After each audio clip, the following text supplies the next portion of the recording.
हनुमान जी की पूजा कैसे करें, किस तरह से भोग लगाएं, आरती कैसे करें, किस मंत्र से जप करें, घर में पूजा करें अथवा मंदिर में पूजा करें, बहुत सारी बातें आज की इस वीडियो में हम आपके साथ शेयर करने वाले हैं। नमस्कार, वेलकम टू माय चैनल। मैं हूं मनीषा। दोस्तों, आज की वीडियो बहुत ही हेल्पफुल और इंटरेस्टिंग होने वाली है।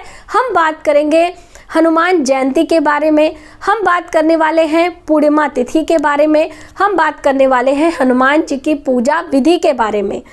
हनुमान जयंती का पर्व चैत्र मास की पूर्णिमा तिथि पर मनाया जाता है और वर्ष 2023 में जो ये पूर्णिमा तिथि है कब शुरू हो रही है, कब समाप्त हो रही है और किस दिन मानी जाएगी, पहले यही जान लेते हैं। तो देखिए, हनुमान जी जो हैं वह कलयुग के पूजनीय देवता माने जाते हैं और हमारी सभी मनोकामनाएं हनुमान जी की पूजा आराधना से पूर्ण होती हैं और भगवान शिव के रुद्र अवतार भी माने जाते हैं।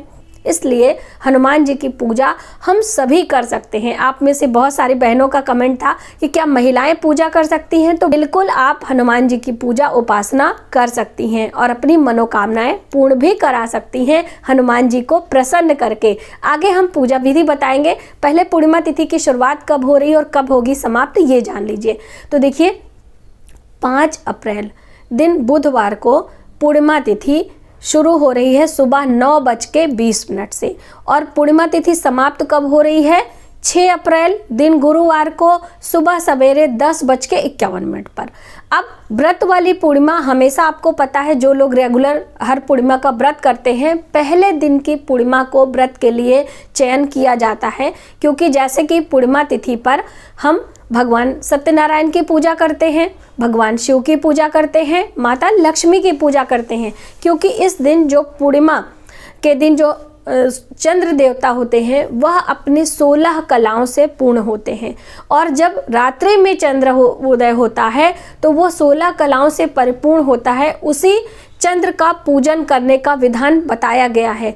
तो जो 5 तारीख की रात्रि में चंद्रोदय होगा वह पूर्णिमा तिथि में होगा और जो 6 तारीख की रात्रि में पूर्णिमा उदय होगा वह पूर्णिमा तिथि में नहीं होगा। उस दिन प्रतिपदा शुरू हो जाएगी। इसलिए पहले दिन यानी कि 5 अप्रैल का व्रत करना हमारे लिए ज़्यादा शुभकारी होगा। तो ये आपका क्लियर हो गया। व्रत करने के लिए स्नान दान की पूर्णिमा आपको 6 तारीख को मनानी होगी। अब हनुमान जयंती का पर्व कब हम मनाएं, बहुत सारे लोगों को संशय है। और चैत्र मास की पूर्णिमा तिथि पर हनुमान जी का प्राकट्य हुआ था, हनुमान जी का जन्मोत्सव मनाया जाता है, जयंती मनाया जाता है, आप जो भी समझ लें, लेकिन हनुमान जी की पूजा करने से हमारी मनोकामनाएं पूर्ण होती हैं, इसमेे कोई संदेह नहीं है। तो आप यदि 6 तारीख को मनाना चाहते हैं उदया तिथि की मान्यता के अनुसार, तो आप 10:51 के पहले पूजा कर लीजिए। व्रत आप कर सकते हैं लेकिन पूजा आपको इस समय कर लेना चाहिए। वहीं पर यदि 5 अप्रैल को मना रहे हैं तो आप दिन में कभी भी पूजा कर सकते हैं, बहुत ही शुभ समय है। और देखिए, पूजा करने का नियम क्या है, जो हनुमान जी के पूजा करने का विधान है वह थोड़ा सा अलग बताया गया है। चाहे महिला पूजा कर रहे हों या फिर पुरुष भाई पूजा कर रहे हों, सभी व्यक्ति पूर्ण श्रद्धा भाव से हनुमान जी की पूजा कर सकते हैं। अलग अलग कामना के लिए अलग अलग प्रतिमाओं की भी बात की गई है। हनुमान जी की पूजा करने का एक विधान है कि बिना राम के पूजा अधूरी मानी जाती है। यदि हम हनुमान जी की पूजा श्री रामचंद्र जी के साथ में करते हैं तो हमारी मनोकामनाएं जल्द पूर्ण होती हैं। इससे भगवान राम तो प्रसन्न होते ही होते हैं, साथ में जो उनके सेवक हैं, सबसे बड़े भक्त जो माने जाते हैं हनुमान जी, वह ज़्यादा प्रसन्न होते हैं, क्योंकि उनके प्रिय की हम पूजा करेंगे और साथ में उनकी भी करेंगे। तो इस बात का आपको ध्यान रखना है।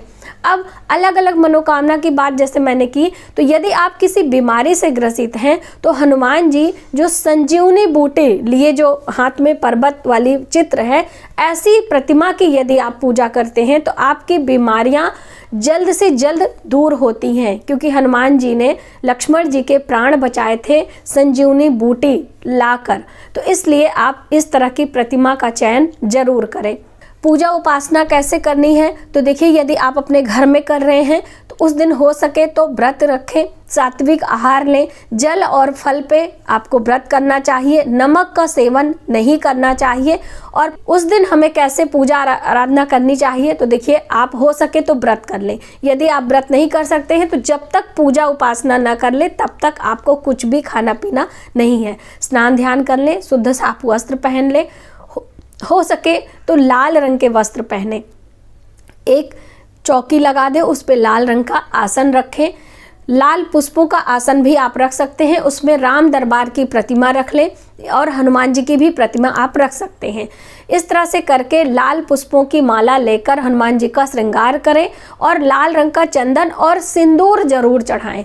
जो सिंदूर पूजा वाला होता है, जो हम महिलाएं लगाती हैं, उसको अलग से रखना चाहिए मंदिर में। वो अलग सिंदूर आप हनुमान जी के चरणों में लगा सकते हैं। यदि चोला चढ़ाना है तो उसके लिए मंदिर में आपको पहले से ही पुजारी जी से बात करनी होगी, क्योंकि चोला महिलाएं तो चढ़ाती नहीं हैं, पुरुष भाई ही चढ़ाते हैं, लेकिन ज़्यादातर जो हमारे पुरोहित होते हैं वही ये कार्य करते हैं। लेकिन वो सुबह सवेरे एक बार चोला चढ़ जाता है, दोबारा फिर नहीं चढ़ता, उसके बाद श्रृंगार हो जाता है और दिन भर भक्तजन आते हैं, पूजा अर्चना करके चले जाते हैं। तो सुबह 5 बजे भोर में जो मंगला आरती होती है उसके पहले ये कार्य होता है। तो ये चीज़ आपको पहले से समझ के रखनी है। अब घर में पूजा करने की एकदम आसान विधि है।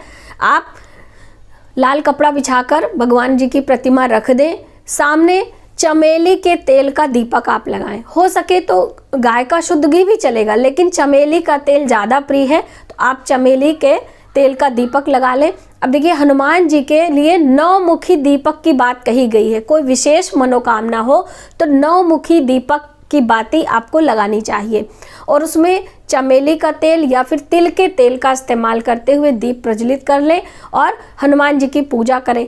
पूजा में आप हनुमान चालीसा का पाठ करें, बजरंग बाण का पाठ करें और सुंदर कांड का पाठ करें। इस तरह से पाठ करके हनुमान जी की आरती करें, भोग प्रसाद चढ़ाएं। अब भोग प्रसाद में क्या क्या प्रसाद चढ़ा सकते हैं, तो गुड़ और चने का भोग प्रसाद हनुमान जी को लगाया जाता है।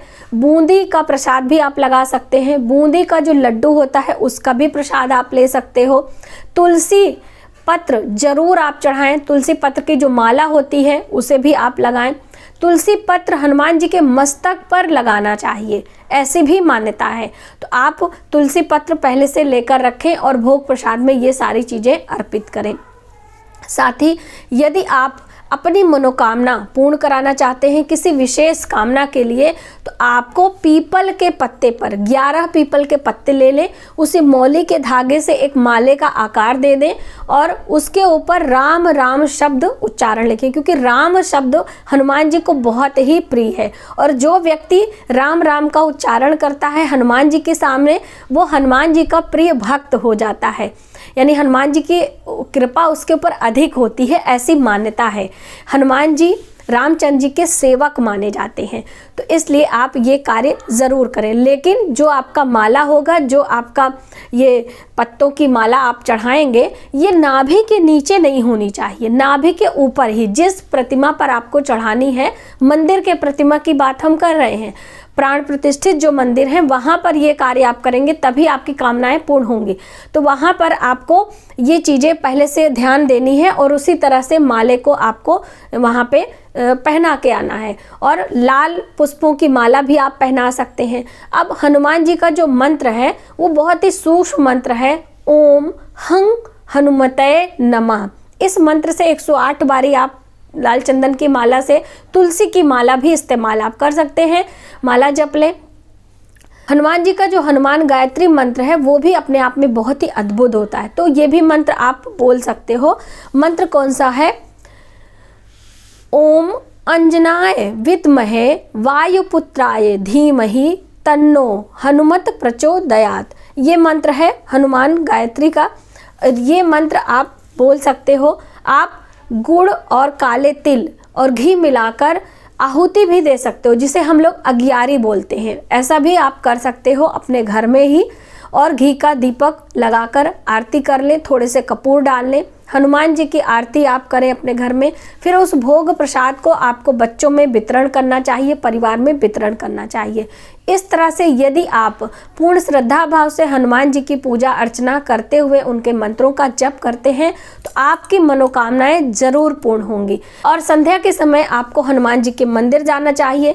मंदिर जाते समय कुछ एक चीज़ों को ज़रूर आपको लेके जाना है। एक मीठा पान, मीठा पान किसे कहते हैं, एक मार्केट से आप पान ले लें, उसमें लौंग, इलायची, गुलकंद रख लें और उसको करके हनुमान जी के चरणों में रखें। और एक श्रीफल जो पानी वाला नारियल होता है ये भी आपको हनुमान जी के चरणों में रखना चाहिए।